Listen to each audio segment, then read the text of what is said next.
काय सांगाल, या ठिकाणी आपण पाहणी केलेली आहे, पाणी काय निदर्शनास आलेलं आहे, आतमध्ये आणि किती जण अडकलेले आहेत आणि किती सुखरूप बाहेर काढण्यात आले? अतिशय दुर्दैवी घटना आज या ठिकाणी घडलेली आहे.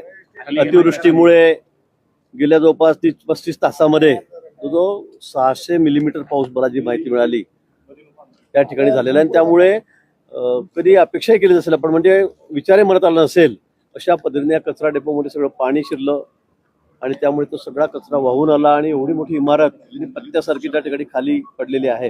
आणि त्यामध्ये आकडे थोडेफार 1-2 जणांचा फरक पडेल, पण 18 आणि 5 23 जण या ठिकाणी होते सुरुवात. त्यातले 5 जण सुखरूप इमारत पडताबरोबर ते बाहेर का ते वरच्या मजल्यावर होते, त्यांना थोडं खरचटलेलं आहे. 6 जणांना सगळ्या टीमने बाहेर काढलेलं आहे.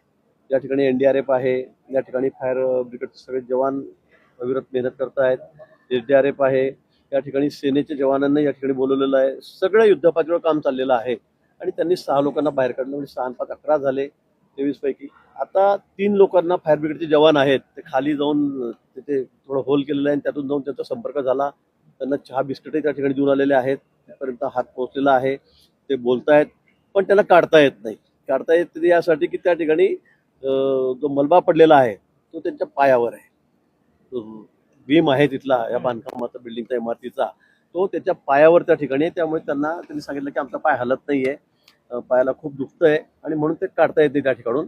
आणि म्हणून सगळा हा मलबा साफ करण्याचं काम त्या ठिकाणी चाललेलं आहे. म्हणजे अजून जवळपास 12 जण, म्हणजे त्यातले 3 जण कॉन्टॅक्टमध्ये आहेत.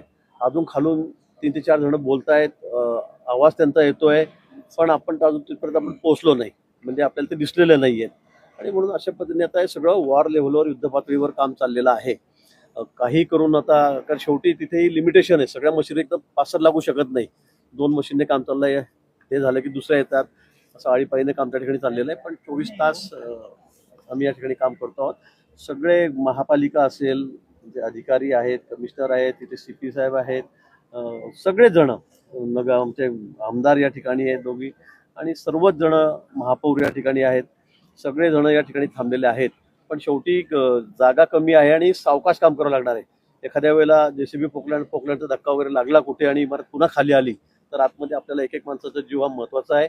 आमचा प्रयत्न आहे की एकही कॅज्युअलिटी होणार नाही, कोणी याच्यामध्ये आपलं त्याला प्राण त्याचा गमवावा लागणार नाही. अशा पद्धतीने हे ऑपरेशन चाललेलं आहे. थोडा वेळ लागेल, सकाळपर्यंत चालेल, पण मला वाटतं की सगळे सुखरूप बाहेर येतील. मध्ये किती जण अडकलेले आहेत? थोडं खाली घ्या ना. आता 6 लोकांना बाहेर काढलेलं आहे. त्यातले काही लोक स्वतः चालत पण आले. या 6 लोकांना आता आपण रुग्णालयामध्ये पाठवलेलं आहे आणि त्यांची परिस्थिती आता एकदम स्टेबल आहे आणि बाकीच्यांच्या रेस्क्यूचं काम चालू आहे. आतमध्ये किती जण अडकले?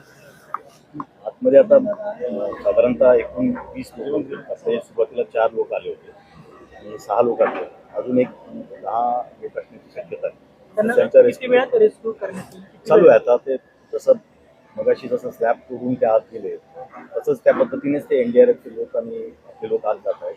त्यांच्याशी काय संपर्क होत आहे? लोकेट झाले सर, आणि इथे काय बोलतायत म्हणजे सुरक्षित आहेत.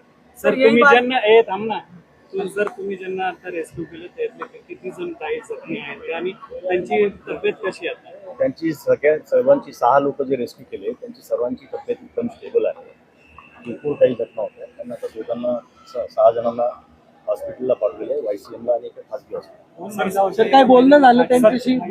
काय बोलणं झालं? त्यांच्याशी बोलणं झालं. महिला बाकीच्या आतमधले लोक आहेत त्यांच्याशी पण ते बोलत होते. सर 17 अडकल्याचे समजते, त्यापैकी किती तुम्ही रेस्क्यू केले?